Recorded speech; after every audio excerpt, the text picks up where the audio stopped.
എൻ്റെ പേര് സിമി. ഞാൻ പൂനെയിൽ നിന്ന് വരുന്നു. ഇതെൻ്റെ ഹസ്ബൻഡ് ജോസി. ഞാൻ 2023 സെപ്റ്റംബർ 19 ആദ്യം ഓൺലൈനിലായിട്ട് ഉടമ്പടി എടുത്തിരുന്നു. അന്ന് എനിക്ക് എമർജൻസി ആയിട്ട് സാധിക്കുന്ന ഒരു കാര്യങ്ങളൊന്നും ഉണ്ടായിരുന്നില്ല. സാക്ഷ്യം കേട്ടതിൻ്റെ വെളിച്ചത്തിൽ ഞാൻ കുറേ നാളായി ഒരു ഉടമ്പടി എടുക്കണമെന്ന് വിചാരിച്ചിട്ട് അതിൻ്റെ ഫലമായി ഞാൻ ഉടമ്പടി എടുത്തു. ആ ഉടമ്പടിയുടെ കാലാവധി കഴിഞ്ഞു. എന്നാലും ഞാൻ അതിൽ നിയോഗം വെച്ച ഒരു കാര്യം പോലും നടന്നിട്ടുണ്ടായിരുന്നില്ല. ഉടമ്പടി നിയമങ്ങളൊക്കെ ഞാൻ നന്നായി പാലിച്ചിരുന്നു. അത് കഴിഞ്ഞ് ഞാൻ ആ ഉടമ്പടിയിലൂടെ തന്നെയാണ് പോയിരുന്നത്. അത് കഴിഞ്ഞ് ആ ഉടമ്പടി കഴിഞ്ഞ് 2024 സെപ്റ്റംബർ 8 എൻ്റെ ഹസ്ബൻഡിന് ഒരു ആക്സിഡൻ്റ് ഉണ്ടായി. ഫെബ്രുവരി 8 അദ്ദേഹം ജോലി കഴിഞ്ഞ് വരുന്ന സ്ഥലത്ത് ഒരു മൈൻസ് ട്രക്ക് വന്ന് അദ്ദേഹത്തെ പുറകിൽ നിന്ന് ഇടിച്ചിടുകയും അങ്ങനെ ആൾ ഡിവൈഡറിൽ തട്ടി ആളുടെ ഹെൽമറ്റ് പൊളിഞ്ഞു. അങ്ങനെ ആൾക്ക് ആർട്ടിയ ഹെഡ് ഇഞ്ചറി ഉണ്ടായി. ആൾ സെമി കോൺഷ്യസിലായിരുന്നു. പിന്നെ കൈയിൻ്റെ എല്ലൊടിഞ്ഞു, കണ്ണിൻ്റെ ഞരമ്പിൻ്റെ ഡാമേജ് ഉണ്ടായിരുന്നു. അങ്ങനെ 24 മണിക്കൂർ ക്രിറ്റിക്കലായിരുന്നു. ആദ്യത്തെ ദിവസം എൻ്റെ അടുത്തൊന്നും സംസാരിച്ചിട്ടുണ്ടായിരുന്നില്ല. ആൾ കണ്ണ് പോലും തുറക്കുന്നുണ്ടായിരുന്നില്ല. അങ്ങനെ ഞാൻ എൻ്റെ അടുത്ത് ഓൺലൈനിൽ ഉടമ്പടി എടുത്ത കാരണം കൊണ്ട് വെഞ്ചിരിച്ച കാശ് രൂപ ഉണ്ടായിരുന്നില്ല. പക്ഷേ ഇവിടെ നിന്നുള്ളൊരു കാശ് രൂപ എൻ്റെ കയ്യിലൊരു ചേച്ചി കൊണ്ട് തന്നിട്ടുണ്ടായിരുന്നു. പിന്നെ അതുപോലെ തൈലവും കുറച്ചുണ്ടായിരുന്നു. അങ്ങനെ ഞാൻ ആ തൈലവും കാശ് രൂപം വെച്ചിട്ട് ഞാൻ നന്നായി പ്രാർത്ഥിച്ചു എൻ്റെ ഭർത്താവിന് പെട്ടെന്ന് തന്നെ ഒരു രോഗസൗഖ്യം കിട്ടണമെന്നുള്ളത്. ഡോക്ടർ പറഞ്ഞത് ഒരു 4 മാസം എടുക്കും ആളുടെ മെമ്മറിയൊക്കെ സ്റ്റേബിൾ ആവാനായിട്ടെന്ന്.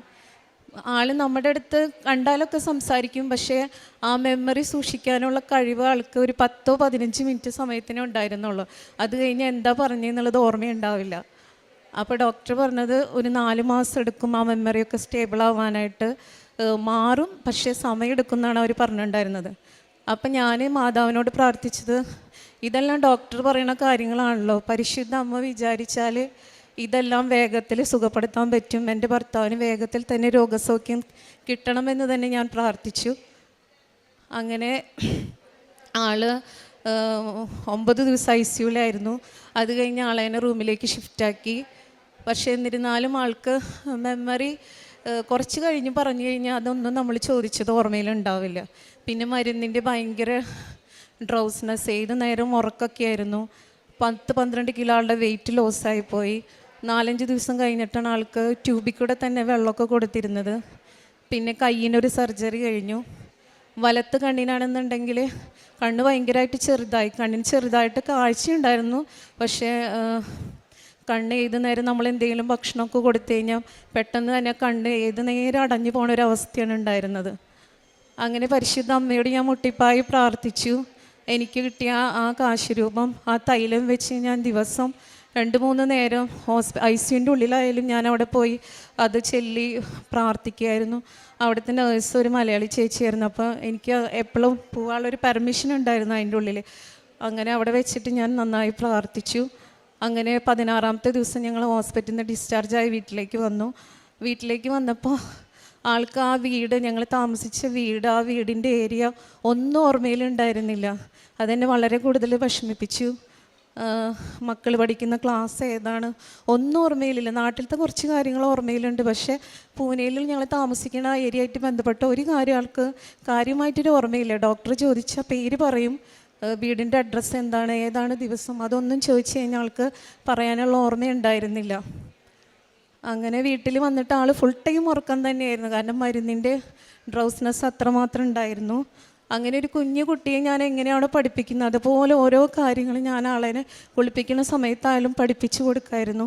നടക്കാനൊന്നും പറ്റിയിരുന്നില്ല, 2 ആൾ പിടിച്ചിട്ടാണ് നടന്നിരുന്നത്. അങ്ങനെ അച്ഛൻ്റെ ധ്യാനമൊക്കെ ഞാൻ യൂട്യൂബിൽ കേൾക്കും. പക്ഷെ ആൾക്കതൊന്നും, ആൾ ഉറങ്ങായിരിക്കും, പക്ഷെ എന്നാലും ഞാനതൊക്കെ കിടക്കണേൻ്റെ അടുത്ത് മൊബൈൽ ഓണാക്കി വെച്ചിട്ട് അത് കേൾപ്പിക്കും. പിന്നെ എൻ്റെ അമ്മയും ആരാധനയൊക്കെ വെച്ചിട്ട് ഇങ്ങനെ പ്രാർത്ഥിക്കുമായിരുന്നു. പ്രത്യക്ഷീകരണ പ്രാർത്ഥന ഒരുപാട് പ്രാവശ്യം ഞങ്ങളൊരു ദിവസത്തിൽ ചെല്ലും. ഞാൻ ഹോസ്പിറ്റലിൽ നിന്നൊക്കെ വരുമ്പോൾ ചിലപ്പോൾ ഒരുപാട് വൈകും, 10 മണി 11 മണിക്ക്. വീടിനടുത്തുള്ള ഹോസ്പിറ്റൽ തന്നെയായിരുന്നു. പക്ഷെ എന്നാലും ഞാനും മക്കളും കൂടി കൈകോർത്ത് പിടിച്ച് പ്രത്യക്ഷീകരണ പ്രാർത്ഥന ഞങ്ങൾ ചെല്ലും. അപ്പം എൻ്റെ മക്കളെ എനിക്ക് നല്ലൊരു ധൈര്യം തന്നിട്ടുണ്ടായിരുന്നു, ഒക്കെ ശരിയാവും അമ്മയെന്ന് പറഞ്ഞിട്ട്. ഞാൻ പലപ്പോഴായിട്ട് തളർന്നു പോയിക്കൊണ്ടിരുന്നു. ആദ്യത്തെ 1.5 മാസം എന്ന് പറഞ്ഞത് എനിക്ക് വല്ലാത്തൊരു മാനസിക പ്രശ്നമായിരുന്നു. കാരണം മെമ്മറി സ്റ്റേബിൾ ആവാത്ത കാരണം കൊണ്ട്. അങ്ങനെ ഞാൻ മാനസികമായിട്ട് ഒത്തിരി തകർന്നപ്പോൾ ഞാൻ അവിടുത്തെ പള്ളിയിൽ എന്നും നിത്യാരാധന കേന്ദ്രത്തിൽ പോയി പ്രാർത്ഥിക്കാൻ തുടങ്ങി. അപ്പോൾ നമ്മുടെ നോമ്പ് കാലമായിരുന്നു. അപ്പോൾ ഞാൻ മാധ്യസ്ഥ അപേക്ഷിച്ചിരുന്നു. അവിടെ മാതാവിൻ്റെ ഒരു ചിത്രമുണ്ട്. മാതാവ്, ഇത് എനിക്കൊരു സഹനകാലമാണ് നീ തന്നേക്കണത്. ഈ നോമ്പ് കാലം തീരുമ്പോഴേക്കും എൻ്റെ ഭർത്താവിൻ്റെ രോഗസൗഖ്യത്തിൽ എനിക്ക് ഒരു പുനരുത്ഥാനം തരണേന്നാണ് ഞാൻ പ്രാർത്ഥിച്ചിട്ടുണ്ടായിരുന്നത്. പിന്നെ എല്ലാവർക്കും അറിയാം, നമ്മുടെ വീട്ടിൽ ജോലിക്ക് പോണ ആൾ വീട്ടിൽ അസുഖമായിട്ട് കിടന്നാലത്തെ അവസ്ഥ. അപ്പോൾ നോർമലി ഞങ്ങൾക്ക് ഹൗസിങ് ലോണുണ്ട്, കാറിൻ്റെ ലോണുണ്ട്, പിന്നെ പുറത്തായ കാരണം മക്കളുടെ ഫീസ് നല്ലോണമുണ്ട്, പിന്നെ ജീവിത ചെലവ്. അപ്പോൾ ആദ്യം ഒന്നാമത്തേത് ഈ ആളെങ്ങനെ ശരിയായിട്ട് വരും, പിന്നെ രണ്ടാമത് തന്നെ അലട്ടിക്കൊണ്ടിരുന്ന പ്രശ്നം ഇതൊക്കെയായിരുന്നു. പക്ഷെ ഞാൻ മാതാവിൻ്റെ മുന്നിലൊക്കെ ഏൽപ്പിച്ചു. ഞാൻ മാതാവിനോട് പറഞ്ഞത്, മാതാവ്, അമ്മയ്ക്കൊരു കുടുംബിനിയുടെയും ഒരു ഭാര്യയുടെയും ഒക്കെ അവസ്ഥ അറിയാലോ. ഒരാളുടെ മുന്നിൽ എനിക്ക് പൈസയ്ക്ക് വേണ്ടിയിട്ട് എന്നെ കഷ്ടപ്പെടുത്തല്ലേ ഈശോയെ. കാരണം ഓരോ അടവുകളൊക്കെ മുടങ്ങി കഴിഞ്ഞാൽ എല്ലാവർക്കും അറിയാം മറ്റേത് മാച്ച് ചെയ്ത് പോകാൻ ഭയങ്കര പ്രയാസമാണ്. പക്ഷേ എൻ്റെ പ്രാർത്ഥന ദൈവം കേട്ടു. ഈസ്റ്റർ ആകുമ്പോഴേക്കും പരിശുദ്ധ അമ്മ വലിയ മാറ്റങ്ങൾ വരുത്തി. എൻ്റെ ഭർത്താവിൻ്റെ മെമ്മറിയിൽ പെട്ടെന്ന് തന്നെ സ്റ്റേബിൾ ആവാൻ തുടങ്ങി. ആൾ നടക്കാൻ തുടങ്ങി തനിയെ. പിന്നെ ഭയങ്കര ഫാസ്റ്റായിട്ടാണ് ആൾക്ക് റിക്കവർ ഉണ്ടായി തുടങ്ങിയത്. അങ്ങനെ ഞങ്ങൾ ഹോസ്പിറ്റലിൽ ഫോളോ അപ്പിനായി പോയപ്പോൾ ഡോക്ടർ പറഞ്ഞു നല്ല മാറ്റമുണ്ട്, പെട്ടെന്നുള്ള ആൾ റിക്കവറായി വരണേന്ന് പറഞ്ഞു. അപ്പം ഞങ്ങൾ പറഞ്ഞു എല്ലാം പ്രാർത്ഥനയുടെ ശക്തിയാണ് ഡോക്ടർ എന്ന് പറഞ്ഞു. അങ്ങനെ ഞാൻ ആൾ ഹോസ്പിറ്റലിൽ കിടക്കുന്ന സമയത്ത് ഞാനിവിടെ ഓൺലൈൻ ഉടമ്പടി എടുത്തിട്ടുണ്ടായിരുന്നില്ല. കാരണം എനിക്ക് പ്രാർത്ഥനകളും നിബന്ധനകളൊക്കെ പാലിക്കാൻ പറ്റുമോ എന്നില്ലെന്ന് അറിയില്ല. എന്നാലും എനിക്ക് വേണ്ടി എൻ്റെ ഫ്രണ്ട് ലൈറ്റിൽ കാൻഡിൽ പ്രയർ ഇട്ടിരുന്നു. പിന്നെ എൻ്റെ ഒരു ഫ്രണ്ട് ഇവിടെ ചേർത്തലയിലുണ്ട്. അപ്പോൾ അവളുടെ അടുത്ത് ഞാൻ പറയായിരുന്നു ഇടയ്ക്കിടയ്ക്ക് ഇവിടെ വന്ന് പ്രാർത്ഥിക്കണം എനിക്ക് വേണ്ടിയിട്ട്. അപ്പോൾ അവൾ ഇവിടെ ഇടയ്ക്കിടയ്ക്ക് വന്ന് പ്രാർത്ഥിക്കാറുണ്ടായിരുന്നു. അതിൻ്റെയൊക്കെ ഫലമായി എൻ്റെ ഭർത്താവിന് പെട്ടെന്ന് രോഗസൗഖ്യം ലഭിച്ചു. പിന്നെ അങ്ങനെ ഞങ്ങൾ മെയ് 1 തീയതി ഇപ്പോൾ ഇവിടെ നാട്ടിലെത്തി. അങ്ങനെ ഞാൻ മെയ് 22 ഇവിടെ വന്ന് തീർത്ഥാടന ഉടമ്പടി എടുത്തു. അപ്പോൾ എനിക്ക് മാതാവിൻ്റെ ഒരു സ്റ്റാച്ചു, ഇവിടുത്തെ കൃപാസന മാതാവിൻ്റെ ഒരു ഫോട്ടോ ആൻറ്റി തന്നിട്ടുണ്ടായിരുന്നു, ഒരു ആൻറ്റി. അപ്പോൾ അതൊക്കെ വെച്ച് ഞാൻ എപ്പോഴും പ്രാർത്ഥിക്കും. തലയിലും കണ്ണിലും ആളുടെ കയ്യിലും. കയ്യിനും കാലിനൊക്കെ ഭയങ്കര തരിപ്പൊക്കെ ആയിരുന്നു, നല്ല വീഴ്ചയായ കാരണം കൊണ്ട്. അപ്പോൾ അതൊക്കെ ഞാൻ ചൊല്ലി പ്രാർത്ഥിക്കുമായിരുന്നു.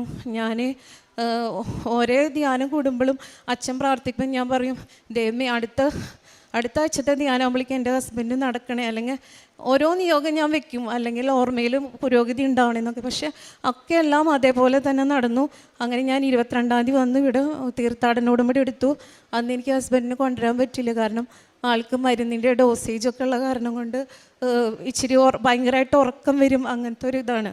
ബ്രെയിൻ്റെ ടാബ്ലറ്റ് കഴിക്കണവർക്കറിയാം, പെട്ടെന്ന് നമുക്ക് ആ മരുന്ന് കഴിച്ച് കഴിഞ്ഞാൽ നന്നായി ഉറക്കം വരും. അങ്ങനെ ഡോക്ടർ ഞങ്ങളുടെ അടുത്ത് 4 മാസം പറഞ്ഞെടുത്ത് 1.5 മാസം കൊണ്ട് ആൾ റിക്കവർ ആവാൻ തുടങ്ങി. അപ്പം ഞങ്ങളുടെ അവിടെയുള്ള എല്ലാ ആൾക്കാരും പറഞ്ഞു, നിനക്ക് ദൈവാനുഗ്രഹം ഉണ്ട് മോളെ, നിങ്ങളുടെ കുടുംബത്തിന് ഇത്ര പെട്ടെന്ന് ഇത്രയും സൗഖ്യം കിട്ടിയില്ലേ എന്ന് പറഞ്ഞു. പിന്നെ ഡോക്ടർ പറഞ്ഞു ആളുടെ റിക്കവർ ആയതുകൊണ്ട് കണ്ടിട്ട് പറഞ്ഞു 4 മാസമായി കഴിഞ്ഞ് ജോലിക്ക് ജോയിൻ ചെയ്യാന്നുള്ളത്. ഞങ്ങളുടെ അടുത്ത് ആദ്യം 4 മാസമാണ് ആളുടെ മെമ്മറി സ്റ്റേബിൾ ആവാൻ പറഞ്ഞിട്ടുണ്ടായിരുന്നത്. അപ്പോൾ ആളൊരു ഓട്ടോമൊബൈൽ സെക്ഷനിലാണ് വർക്ക് ചെയ്യണത്. അങ്ങനെ ജൂൺ മാസത്തിൽ ആൾ ജോലിക്ക് ജോയിൻ ചെയ്തു. പക്ഷെ അപ്പോഴും ആൾക്കൊരു കോൺഫിഡൻസ് കുറവുണ്ടായിരുന്നു, എനിക്ക് പോയി ജോലി ചെയ്യാൻ പറ്റുമോ, കാരണം നമ്മളൊരു കമ്പ്യൂട്ടറിൽ ഇരുന്നിട്ടുള്ള അങ്ങനത്തെ ഒരു ഫീൽഡല്ലായിരുന്നു. പക്ഷേ ഞാൻ ധൈര്യം കൊടുക്കായിരുന്നു, മാതാവ് അത് നടത്തിത്തരും, നിങ്ങൾ ധൈര്യമായിട്ട് പോകുമെന്ന് പറഞ്ഞു. അങ്ങനെ ഞാൻ ആദ്യം വിചാരിച്ചത് ആഴ്ചയിൽ 2 ദിവസമൊക്കെ പോയി ബാക്കി ലീവ് എടുത്തിരിക്കാം, പറ്റില്ലെങ്കിൽ അങ്ങനെ ചെയ്യാമെന്നാണ് വിചാരിച്ചിരുന്നത്. പക്ഷേ ദൈവകൃപ കൊണ്ട് ആഴ്ചയിൽ 1 ദിവസം മാത്രമാണ് ഓഫ് എടുത്തിരുന്നത്, ബാക്കി എല്ലാ ദിവസവും പോയിരുന്നു. അപ്പോൾ ഓഫീസിൽ ചെന്നിട്ടും അവർക്കെല്ലാവർക്കും അത്ഭുതമായിരുന്നു, കാരണം ഇത്രയും പെട്ടെന്ന് ആൾ റിക്കവറായി ജോലിക്ക് വരുന്ന ആരും പ്രതീക്ഷിച്ചിട്ടില്ല. അപ്പോൾ 4-ാം മാസത്തിൽ ഈ തലയുടെ EG ടെസ്റ്റ് എടുത്തപ്പോൾ അതിലൊരു കുഴപ്പമില്ല. അപ്പോഴും ഡോക്ടർ ഞങ്ങളുടെ അടുത്ത് ന്യൂറോ ഡോക്ടർ പറഞ്ഞു, ഞാൻ ഒരിക്കലും പ്രതീക്ഷിച്ചിട്ടുണ്ടായിരുന്നില്ല അന്ന് ICUവിൽ കിടക്കുമ്പോൾ നിങ്ങൾ ഇത്ര പെട്ടെന്ന് രോഗസൗഖ്യം നിങ്ങൾ ഇത്ര റിക്കവറാവുമെന്ന് വിചാരിച്ചില്ല എന്ന് പറഞ്ഞു. അപ്പം ഞങ്ങൾ പറഞ്ഞു അതെല്ലാം by the grace of God mother Mary എന്നൊക്കെ പറഞ്ഞു. അപ്പോൾ ഡോക്ടർക്കൊന്നും അറിയില്ല, ഡോക്ടർ അവിടുത്തെ മറാഠി ഡോക്ടറാണ്. ആൾ ചിരിച്ചു. അപ്പം ഞങ്ങളറിയാവുന്ന എല്ലാവരും പറഞ്ഞു ഇത്രയും പെട്ടെന്ന് നിങ്ങൾക്ക് രോഗസൗഖ്യം കിട്ടിയല്ലോ എന്ന്. പിന്നെ ആളുടെ കണ്ണിൻ്റെ ഫ്രണ്ട് വിഷൻ കുഴപ്പമുണ്ടായിരുന്നില്ല, കോർണറിൽ കുറച്ച് പ്രശ്നമായിരുന്നു ആ വീണേൻ്റെ ആഘാതത്തിൽ. അപ്പം നാട്ടിൽ വന്ന് ഞങ്ങൾ കണ്ണിൻ്റെ ഡോക്ടറെ കാണിച്ചപ്പോൾ ഡോക്ടർ പറഞ്ഞു കണ്ണിൻ്റെ കോർണറിൽ ഒട്ടും കാഴ്ചയില്ല, അപ്പോൾ നിങ്ങൾക്ക് 1 വർഷത്തേക്ക് ഡ്രൈവ് ചെയ്യണതിനെ പറ്റി ചിന്തിക്കേ പോലും പാടില്ല എന്ന് പറഞ്ഞു. അപ്പം ന്യൂറോ ഡോക്ടറുടെ അഭിപ്രായത്തിൽ അവർ പറഞ്ഞത് ന്യൂറോ സംബന്ധിച്ച് 6 മാസം കഴിഞ്ഞ് നിങ്ങൾക്ക് ഡ്രൈവ് ചെയ്യാമെന്ന് പറഞ്ഞു. അപ്പോൾ ഞാൻ ആ തൈലം വെച്ച് എന്നും ആ കണ്ണിൽ വെച്ച് ചൊല്ലി വിശ്വാസപ്രമാണം ചൊല്ലി സുഖസ്നായ നന്മറിമയൊക്കെ ചൊല്ലി പ്രാർത്ഥിക്കായിരുന്നു. അതിൻ്റെ ഫലമായിട്ട് ആ കണ്ണിൻ്റെ കോർണറിൽ മങ്ങിയ അത് മാറി. പൂർണ്ണമായിട്ട് ഇപ്പോഴും മാറിയിട്ടില്ല, എന്നാലും മുക്കാലും മാറി. ആളെ 7-ാം മാസമായപ്പോൾ ഡ്രൈവ് ചെയ്യാൻ തുടങ്ങി. അങ്ങനെ എനിക്ക് ഈ 4 മാസം ആൾ ജോലിക്ക് പോയിട്ടുണ്ടെങ്കിലും കൂടിയിട്ട് എനിക്കങ്ങനെ ബുദ്ധിമുട്ടുകൾ ഉണ്ടായിരുന്നില്ല. ഞാൻ അപ്പോൾ ചൊല്ലി പ്രാർത്ഥിച്ചൊരു വചനമാണ്, കർത്താവാണ് എൻ്റെ ഇടയൻ, സങ്കീർത്തനം 21 എനിക്ക് ഒന്നിനും കുറവുണ്ടാകുകയില്ല എന്ന്. ഞാൻ കർത്താവിനോട് പറഞ്ഞത്, മാതാവിനോട് പറഞ്ഞത്, മാതാവേ എനിക്ക് കുറവുകൾ വരുത്താതെ ഈ ജോലിക്ക് പോകുന്നവരെയുള്ള മാസം തള്ളി നിൽക്കാൻ പറ്റണമെന്നാണ്. ആളുടെ ഓഫീസിൽ നിന്ന് 70% സാലറി വെച്ച് ഞങ്ങൾക്ക് മെഡിക്കൽ ലീവ് കഴിയണവരെ കിട്ടി. അങ്ങനെ 70% സാലറി ഒന്നും ഒരു കമ്പനി അങ്ങനെ കൊടുക്കില്ല. അപ്പോൾ എനിക്ക് സാമ്പത്തികമായിട്ട് ഒരു ബുദ്ധിമുട്ടുകളും കാര്യമായ ബുദ്ധിമുട്ടുകളും ഒന്നും ഉണ്ടായിരുന്നില്ല.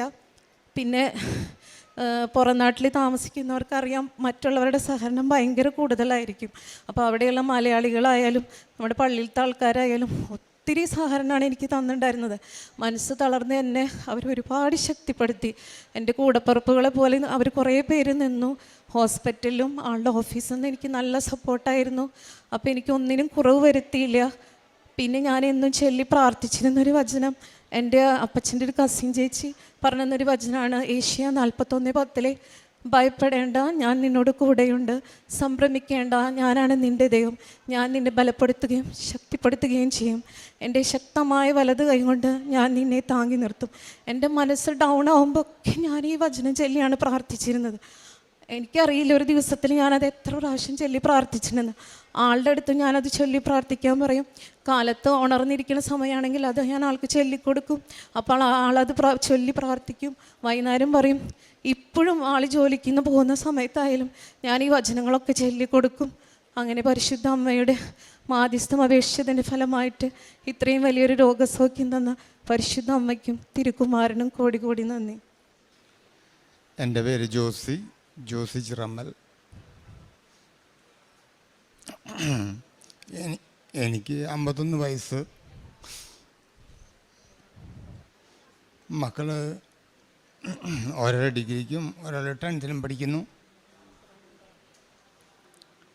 എൻ്റെ ആക്സിഡൻ്റ് ആയി കഴിഞ്ഞതിന് ശേഷം ഞാൻ റോഡിലേക്ക് തെറിച്ച് വീണു. പിന്നിൽ വന്ന ലോറി എൻ്റെ നെഞ്ഞത്ത് കയറിയില്ല. അത് കാരണം മാതാവും ദൈവം എനിക്കൊരു 2ാം ജന്മം തന്നു. കാരണം എന്താണെന്ന് വെച്ച് കഴിഞ്ഞിട്ടുണ്ടെങ്കിൽ 24-ാം തീയതി അവിടെ വേറൊരു ആക്സിഡൻറ്റ് നടന്നിരുന്നു. അതിൽ ആക്സിഡൻറ്റ് നടന്ന ആൾ മരണപ്പെട്ടു. ദൈവത്തിനും മാതാവിനും 1000 നന്ദി. നിൻ്റെ